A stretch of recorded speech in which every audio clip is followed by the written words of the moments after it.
Hai, kami di Berbuka. So untuk menu Ramadan kali ini kita akan buat purple mojito. Jom kita start.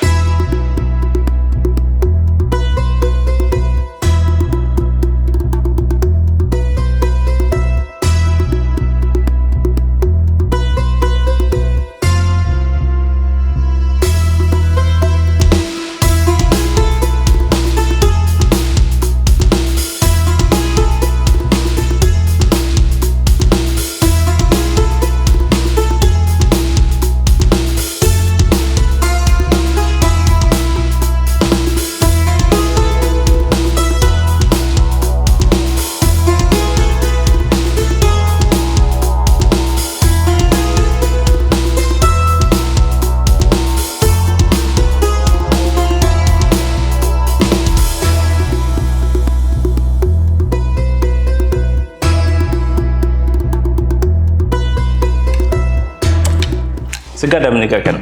Anda juga boleh cuba dengan menggunakan blender Berbuka kami. Sempurna bulan Ramadan ini, kami ada buat promosi di Shopee. Boleh rujuk link di bawah.